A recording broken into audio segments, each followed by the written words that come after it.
Terus kalau misalkan ada konflik tadi kan, Ya. kalau paling benar adalah ketika ada konflik rumah tangga adalah cerita ke ustadz gitu ya. Orang yang ngerti Tapi lah. kalau kita cerita, misalkan saya punya konflik rumah tangga, saya cerita ke editor saya nih, ya kan?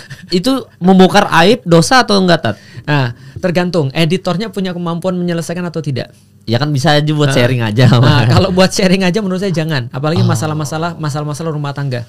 Karena itulah dikatakan bahwa perempuan itu adalah pakaiannya laki-laki dan laki-laki adalah pakaiannya perempuan. Alias yang nyentuh kulit kita itu adalah pakaian. Berarti yang tahu dalaman kita itu cuma istri.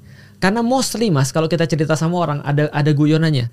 Orang bilang kalau Anda cerita sama orang, hanya 20% orang yang sebenarnya peduli dengan masalah Anda. 80%-nya senang dengan masalah Anda. Karena ternyata ada yang separah juga, maksudnya punya, lu nggak bahagia ya ternyata. Nah gitu. betul. Jadi daripada di-sharingkan, mendingan sharingnya sama orang yang ngerti sekalian. Nah berarti aib kita terjaga dan kita memang solusi. Makanya Imam Nawawi ketika beliau bahas tentang gibah itu ada yang diperbolehkan, yaitu gibah kepada orang yang bisa menyelesaikan permasalahan itu. Psikiater, psikolog termasuk. Psikolog dokter. atau dokter, tergantung masalahnya apa. Kalau masalahnya adalah masalah, contoh misalnya, ya mostly hampir semua masalah agama sih, karena urusan emosional, psikis itu juga masalah agama sebenarnya. Tapi tadi kalau misalnya dia adalah problemnya cuma problem komunikasi emosional yang tidak melibatkan ada dalil, ya dia pergilah ke psikolog atau dia pergilah ke tempat misalnya ya konsultan dan segala macam. Tapi kalau misalnya itu masalah fisik, karena ada juga pernikahan tuh masalah fisik, dia pergi dokter fisik gitu kan.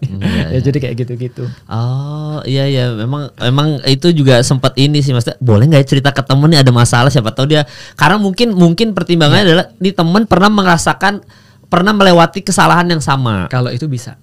Karena dia udah ahli tadi. Nah betul, karena dia punya pandangan. Saya dulu juga begini, menurut saya coba kamu kesini deh, atau coba kamu begini deh.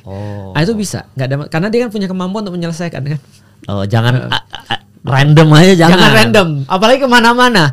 Dan semua orang tahu Mas Kemal punya masalah, Mas Kemal punya, itu orang akan ngomong kemana-mana. Untuk kamu aja ya, untuk kamu aja. Ujungnya semua tahu. Apalagi sekarang Mas, lebih parah lagi, ribut di story.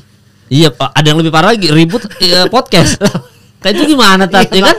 Itu kita sedih banget.